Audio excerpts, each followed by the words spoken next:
Subscribe now and press the bell icon.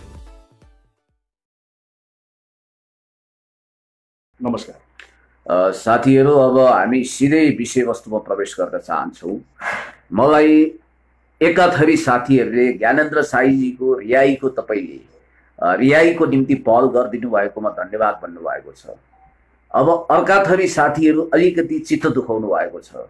उहाँहरुले चाहिँ अनेक कुराहरु गरेर होइन, अब जसरी सरकार विरुद्ध, नेकपा विरुद्ध जागी लागेको, लोकतान्त्रिक गणतन्त्र विरुद्ध नै जागी लागे जस्तो अवस्था, अनि त्यस्तो गालीगलौज गरिएको छ, त्यस्तो ढंगले पोलिटिकल वक्तव्यबाजी गरिएको छ। तपाई कहाँ त्यसरी जानु भएको? तपाईले त्यसरी दयावन्त हुनु भएन, कृपालुजी महाराज पल्टिनु भएन। तपाई कति दयालु उदार किसिमको मान्छे हो भन्नु मैले उहाँहरुलाई सम्झाइ बुझाइ गर्ने कोसिस गरेर यो फेसबुक लाइभ मार्फत पनि भन्न चाहन्छु। म भोल्टियरलाई सम्मान गर्छु, फरक मतलाई सम्मान गर्नुपर्छ। माओ त्से-तुङले भन्नुभएको छ, सयौं फूल गरेर फुल्न दिनुपर्छ। लोकतन्त्र भनेको के? लोकतन्त्र भनेको असहमति वा विमतिको बीचमा सहमति खोज्ने सबैभन्दा उत्कृष्ट माध्यम हो। हामी लोकतान्त्रिक गणतन्त्र हुँदै समाजवादको भव्य अभ्यास गर्ने क्रममा छौं। हामी आफ्ना असहमत र विरोधीहरुलाई पनि यो सिस्टममा ल्याएर हामीले यस्तो काम गरेर देखाउनु छ, देशको पक्षमा, जनताको पक्षमा, विकासको पक्षमा, समृद्धिको पक्षमा, इन्साफको पक्षमा, गरिबहरूको पक्षमा, खाना नाना छानाको पक्षमा, घाँसपास कपास शिक्षा स्वास्थ्य सुरक्षा ती आधारभूत तहका जनतालाई उपलब्ध गराएर उहाँहरुलाई भोलि नेकपाको भोटर बनाउनु छ। उहाँहरुकै भोटले हामीले जितेका छौं। ब्यालेट बक्सबाट समाजवाद ल्याउने म्यान्डेट हामीले उहाँहरुबाट प्राप्त गरेका छौं। त्यसकारण हाम्रो देवादिदेव महादेव भने पनि हामी आध्यात्मिक मान्छे होइनौं, स्पिरिचुअलिजममा विश्वास गर्दैनौं, हामी द्वन्द्वात्मक भौतिकवादी मार्क्सवादी हौं। त्यसकारणले गर्दाखेरि हामीले उहाँहरुलाई नै ब्रह्मा विष्णु महेश्वर सम्झने, देवादिदेव महादेव सम्झने, अनि त्यसपछि उहाँहरुलाई जनता जनार्दन सम्झिएर, न्यायाधीश सम्झिएर उहाँहरुको अगाडि विनम्र भएर आलोचनाहरु ग्रहण गरेर, आलोचनालाई कतिपय ठाउँमा आलोचना सरह बचाएर निम तुल्य आलोचनालाई पनि औषधि तुल्य सम्झिएर हामी अगाडि बढ्नुपर्छ। यस अर्थमा ज्ञानेन्द्रजीले ठिक छ, कुण्ड कुण्ड पानी मुण्ड मुण्ड बुद्धि, उहाँको चेतना शिक्षा लेभल अनुसार आफ्नो अभिव्यक्ति राख्नु होला। नानीदेखि लागेको बानी पनि होला। मेरो पनि तित्राको मुखै बैरी जस्तो कहिलेकाहीँ व्यक्ति, म हाडे ओखर जस्तो छु, बाहिर एकदम कडा भित्र नरम छु। कहिलेकाहीँ मैले पनि श्रुति माधुर्य हिसाबले कर्णप्रिय कुरा गर्न नसकौँला, लाइपाते चिप्लो कुरा गर्न नसकौँला। मन चङ्गा त पवित्र गङ्गा, कचौरामा गङ्गा भने जस्तो अब हामी पनि इमानदार छौं। यदि नियत सफा छ भने कहिलेकाहीँ अभिव्यक्ति अलि डरो खर आउन सक्छ, त्यसमा चित्त नदुखाउनु होला। हो, मलाई थाहा छ ज्ञानेन्द्रजीसँग हाम्रा हजार असहमति छन्, उहाँसँग वैचारिक असहमति होला, राजनीतिक हिसाबले घम्साघम्सी होला, तर त्यो फिजिकल हिसाबले होइन। हामीले भौतिक हिसाबले कसैलाई पनि एक लपटा पनि लगाउनु हुँदैन, उहाँले पनि त्यसरी गालीगलौज गर्नु हुँदैन। हो, अहिलेको बेला भनेको हामीले बेमौसमी राग अलाप्ने बेला होइन। मैले सिडिओ साहबलाई भनेको छु, सिडिओ साहब कुनै समय लुईले आई एम द स्टेट, म नै राज्य हुँ भनेर फ्रान्समा बहुत ठुलो मदले मातिएर गर्वोक्ति प्रकट गर्ने गर्थे। आज इतिहासको अजायब घरमा उनको अस्तित्व सायद अब इतिहास मात्रै सुरक्षित होला। दुनियाँले अलेक्जेन्डर द ग्रेटलाई पनि विदाई गरिसकेका छन्।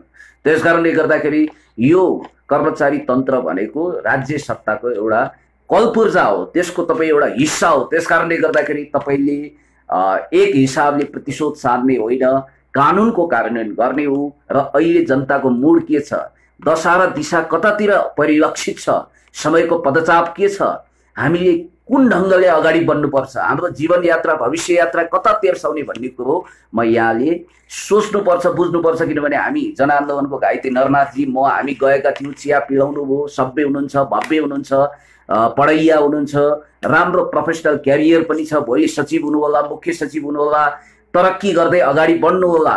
भविश्वर पाण्डे सर, तपाईलाई शुभकामना छ। तर तपाईले अहिले सबैभन्दा जायज कुरा के हुन्छ भने छिटोभन्दा छिटो यदि तपाईले रिहा गरिदिनु हो भने त्यो एउटा महानता पनि हुन्छ। हामीले फरक मतलाई कदर गरेको पनि ठहरिनेछ र यसो पनि हुनेछ कि धमिलो पानीमा माछा मार्ने ज्ञानेन्द्र साईजीलाई देखाएर प्रतिगामीहरूले जसरी हिजो रवि लामिछानेजीको विषयलाई उछालेर प्रतिगामीहरू धमिलो पानीमा माछा मार्ने, लोकतान्त्रिक गणतन्त्र विरुद्ध चलखेल गर्ने, फाँसीको फन्दा बाप बैरी जस्तो भएर जाइ लाग्ने जुन खालको कन्स्पिरेसी गरेका थिए, कन्स्पिरेसी थ्योरी अन्तर्गत जे काम गरेका थिए, देशभक्त समाजवादी सरकारले त्यसलाई चकनाचुर बनाइदियो। रविजीको रिहाई भयो, त्यसपछि एउटा माहौल बन्यो। र हामी अहिले पनि के चाहन्छौँ भने अब हो कोरोनाको प्रकोप छ, हामीले लकडाउनको नियम पालन गर्नुपर्छ। स्थानीय प्रशासन हामीले के भन्न सक्नु पर्थ्यो सिडिओ साहबले भने मेरो विचारमा, ज्ञानेन्द्रजी तपाईँले राहत बाँड्नुभयो, तपाईँलाई धन्यवाद छ, ठिक छ, कोही बात छैन। तपाईँले यो गरेको काम हामीलाई जच्यो, तर तपाईँले लकडाउनको नियम पालना गर्नुपर्छ। तपाईँले राजनीतिक वक्तव्यबाजी गर्न पाउनुहुन्न। तपाईँले जुन ढङ्गले शब्दकोशबाट गाली गलौजका शब्दहरू छानी छानी चुनी चुनी जसरी सरकार र पार्टीहरूमाथि लक्षित गरेर विष बमन गरिरहनु भएको छ, हलाल कालकुट विष ओकलिरहनु भएको छ, त्यो बन्द गर्नुहोस्। तपाईँले गरेको काम ठिक छ।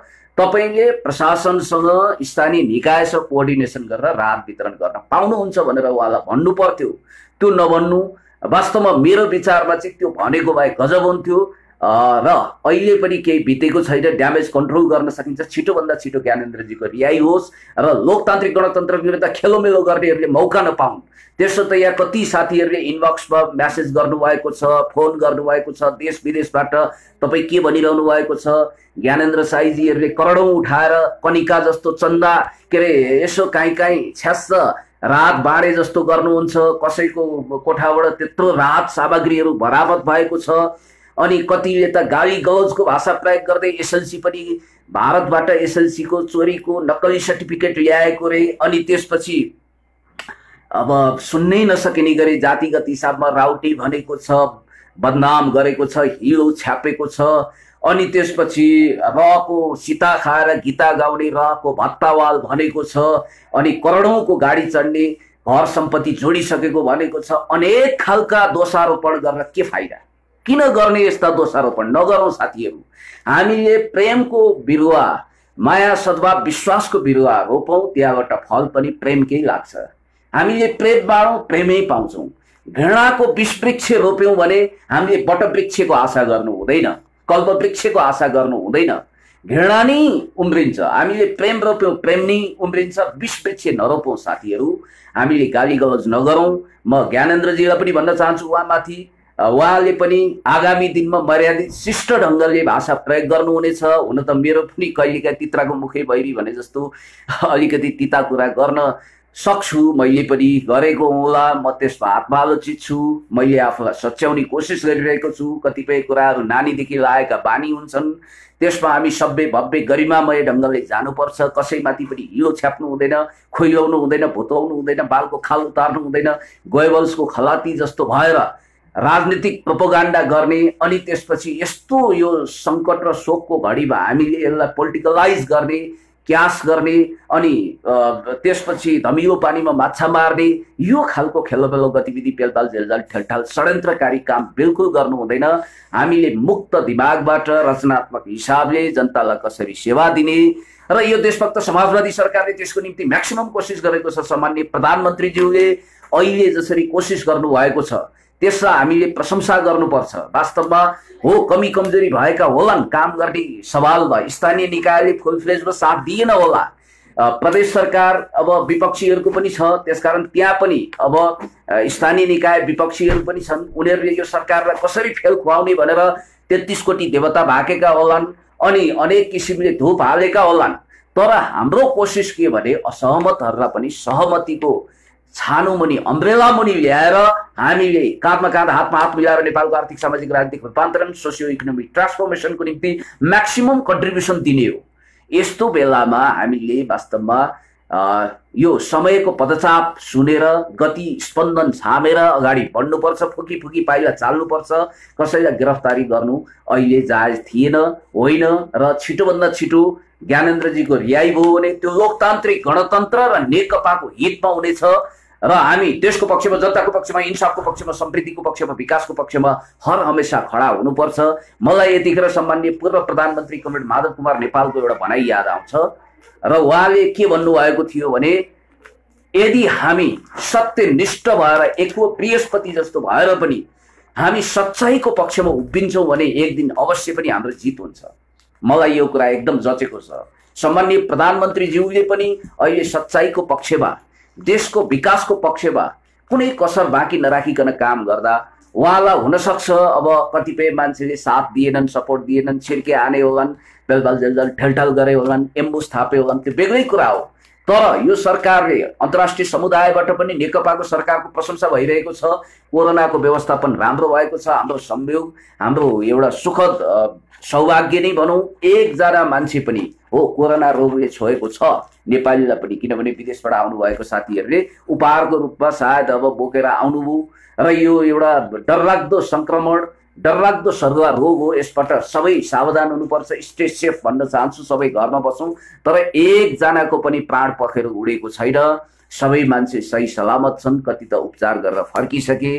त्यसकारण मैले अर्को मूल विषयवस्तुमा प्रवेश गर्नु अगाडि यति भन्न चाहन्छु, सर्वै भवन्तु सुखिनः, सर्वै सन्तु निरामया, सबैको जय होस्, कल्याण होस्, हित होस्, उत्तरोत्तर प्रगति होस्। तपाईँको पनि लटालट सफलताको कामना गर्न चाहन्छु र लोकतान्त्रिक गणतन्त्र विरुद्ध खेलोबेलो गर्ने देशी विदेशी प्रतिक्रियावादी दक्षिणपन्थीहरूको षड्यन्त्रलाई चकनाचुर बनाउन, हाँडी फुटाए जस्तै फुटाउनको निम्ति अहिले हामीले ज्ञानेन्द्रजीको रिहाई गर्यौँ भने एउटा गलत मौकाको तलासमा बसेका अनि हाम्रो सानोभन्दा सानो कमजोरीको प्रतीक्षामा व्यग्रतापूर्वक बसेकाहरूले कुनै मौका पाउने छैनन्, ढिम्किन पनि पाउने छैनन्, तिनीहरूले कुनै षड्यन्त्र गर्न पाउने छैनन्। त्यसकारण साईजीको रिहाई गरौँ, म यही भन्न चाहन्छु। र नरनाथजी छोटोमा राख्नु, छोटो मिठो गर्नुपर्छ। हामी अलिक पानी पर्दाखेरि समस्या हुन्छ। मेरो भनाइ त्यही छ। अब यति राम्रो सामाजिक छिर्के हानिन्छ, एम्बुस थापिन्छ, यस्तो हरकतहरू हुने गर्छ। अब जहाँसम्म सर्वेन्द्र खनालज्यूको कुरा छ, यहाँ तपाईँले हो रमेश खरेलज्यू र उहाँ प्रतिस्पर्धी हुनुहुन्थ्यो। रमेश खरेलजी पनि असाध्यै राम्रो काम गरेर कहलिएको एउटा काबिल अफिसर, दुवै एकदम प्रतिस्पर्धी हुनुहुन्थ्यो। नेक टु नेक कम्पिटिसन थियो। को आइजी बन्ने भन्ने उहाँहरूको प्रतिस्पर्धा थियो। हामी राजनीति गर्ने मान्छे, त्यसकारण कौवाला बेलपाको हर्षण विस्पत भनेर चुप लाएर बस्ने कुरो हुँदैन, किनभने राज्य प्रशासनको त्यो एउटा महत्त्वपूर्ण अर्ग्यान हो, अङ्ग हो। त्यहाँ पुग्ने एउटा मान्छे इन्सपेक्टर भइसकेपछि अथवा त्यो फोर्स जोइन गरिसकेपछि जसरी राजनीति गर्ने मान्छेको महत्त्वाकांक्षा प्रधानमन्त्री राष्ट्रपति हुन सक्छ, त्यसै गरी आइजी हुने आकांक्षा सपना उहाँहरूको हुन सक्छ। कम्पिटिसन थियो। रमेश खरेलजी पनि असाध्यै राम्रो काबिल इमानदार प्रशासक अफिसर हो र सर्वेन्द्र खनालज्यूको पनि ट्र्याक रेकर्ड आएन, हिस्ट्री हेर्दा राम्रो थियो। तर संयोग भाग्य सर्वेन्द्र खनालज्यू आइजी हुनु। मैले उहाँको वकालत गरेको होइन, उहाँसँग भेट्दाखेरि एक दुईचोटि भेट भएको छ। मैले क्रिटिकल कुरा गरेको छु, म रचनात्मक हिसाबले कुराकानी गर्न चाहन्छु। र तर आज उहाँले गरेका कामहरू, उहाँका उल्लेख्य सफलताहरूलाई छायामा पार्ने कोसिस गरिएको छ। उहाँ कुनै पार्टीको कार्यकर्ता पनि होइन, नेता पनि होइन, उहाँ पोलिटिक्स जोइन गर्न सक्नु होला। नवराज सिलवालजी डिआइजीबाट रिटायर भइसकेपछि उहाँले नेकपा जोइन गरेर सांसद पनि हुनुभएको छ। कति मान्छे नेपाली काङ्ग्रेस पनि जोइन गरेका होला। लोकतन्त्रमा यो स्वतन्त्रता छ। अब गर्नुहुन्छ हुँदैन त्यो छुट्टै कुरा हो। फेरि कतिले प्रोफेसनल इथिकको कुरा गर्लान्। तर अब सर्वेन्द्र खनालज्यूकै कुरा गर्दा अब हामीले बुझेअनुसार 46 सालमा उहाँले इन्सपेक्टरको वर्दी लगाउँदा ट्रेनिङ गर्दा उहाँ पञ्चायत कालमा हुनुहुन्थ्यो। ट्रेनिङ सिद्धिएर बाहिर आइसकेपछि उहाँ बहुदलमा उहाँले इन्जोय गर्नुभयो। बहुदलीय प्रजातन्त्र अन्तर्गत काम गर्नुभयो। द्वन्द्वकालमा पनि खटिनुभयो। मिर्जादिल साद बेगको प्रकरणमा उहाँले पुर्याएको भूमिका, उहाँले खेलेको भूमिका, खास गरी त्यतिखेर अन्डरवर्ल्डको ठुलो एउटा चलखेल थियो र मिर्जादिल साद बेग एउटा गोमन साप जस्तो फणा उठाउँदा त्यो फणालाई थिच्नुपर्छ भनेर उहाँले कोसिस गर्दा तात्कालीन नेपाली काङ्ग्रेसको नेतृत्वले त्यसको सुनवाई नगरेको कुरा इतिहास साक्षी छ। उहाँले पनि हामीलाई बताउनु भएको थियो। अब हेर्नुहोस्, यहाँ केही मान्छेहरू छन्, खास गरी कुमार घैँटे जसको इन्काउन्टर भयो। कोही पनि मान्छे मर्नु राम्रो होइन, कसैको पनि हत्या होस् हामी भन्दैनौँ, तर कर्मको फल। हत्या हिंसाले हात रगतले कटकटाएका मान्छेहरूको नियति हत्यामै टुङ्गिदो हो। सायद कुमार घैँटेको पनि नियतिमा त्यही कुरा निश्चित थियो। कुमार घैँटेको पापको घडा भरिएपछि उनको इन्काउन्टर भयो होला। सायद उनले प्रहरीमाथि, सुरक्षाकर्मीमाथि गोली चलाइसकेपछि सुरक्षाकर्मीले आत्मरक्षाको निम्ति फायरिङ गर्दा उनको देहान्त भयो, जुन दुःखद छ। हामीलाई पनि दुःख लागेको छ। तर यो विषयलाई लिएर राष्ट्रिय मानवाधिकार आयोगमा गएर एकजना थापाकाजी सायद व्यावसायिक पार्टनर पनि हुनुहुन्थ्यो कि छाती पिटी पिटी रोनुभयो, बाबा की दुवाई भन्नुभयो, अनि श्रद्धाञ्जली मात्रै दिनु भएन। मेरो माई बाप जस्तो कुमार घैँटेलाई मैले गुमाएँ, मेरो भाइ जस्तो मान्छे, दाइ जस्तो मान्छे भनेर एकदम अरण्य रोदन कोको पनि प्रकट गर्नुभयो। यी कुराहरू इतिहासमा चित्रित छन्। अनि अर्को कुरा म तपाईँलाई भन्न चाहन्छु, त्यस्तो काठमाडौँमा जिरो टोलरेन्सी एगेन्स्ट क्राइम एन्ड करप्सनको नीति लागू गरेर एसपी भएदेखि नि उहाँले राम्रो ट्र्याक रेकर्ड राखेको कुरा सबैलाई थाहा छ, सर्वेन्द्र खनालज्यूले। त्यति मात्रै होइन, पछिल्लो घटना हेर्नुहोस् तपाईँ, नेपाली काङ्ग्रेसको बिल्ला लगाएको रुख चिन्ह लिएर चुनाव लडेर मन्त्री भएका, पटक पटक सांसद भएका सोलेको गब्बर सिंह भन्दा पनि खतरनाक, अनि रुखको छारी मुनि बसेका मोहम्मद अफ्ताब आलम जसले जिउँदै 13 जना मान्छेलाई एकै चिहान बनाएका थिए, भट्टामा जलाएका थिए। कसले छुने उनलाई? बिरालोको घाँटीमा कुन मुसाले घन्टी बाँध्दै भने जस्तो स्थिति थियो, प्रमाणहरू नष्ट गरेको। त्यस्तो खालको खतरनाक एकदमै खुङ्खार रक्त पिपासु, यसो भन्न सकिन्छ विलियम शेक्सपियरको नाटक मर्चेन्ट अफ भेनिसको पात्र साइलक भन्दा पनि खुङ्खार रक्त पिपासुलाई नियन्त्रण गर्न सायद अब इदी अमिनको अर्को अवतार हेर्दाखेरि काटीकुटी हाउभाउ कटाक्ष हेर्दा हिटलर जस्तो देखिने मिनी हिटलर मोहम्मद अफ्ताब आलमलाई गिरफ्तारी गर्नको लागि सबैभन्दा राम्रो पहल गरेर मसक्क आटेर ठुलो हिम्मत र साहसका साथ सम्मान्य प्रधानमन्त्रीज्यू नेकपाका नेताहरूको आदेशलाई कार्यान्वयन गर्दै सर्वेन्द्र खनालज्यूले त्यस्तो मानव राक्षसलाई गिरफ्तार गर्नु, त्यो कुरोको कतै चर्चा नगर्ने।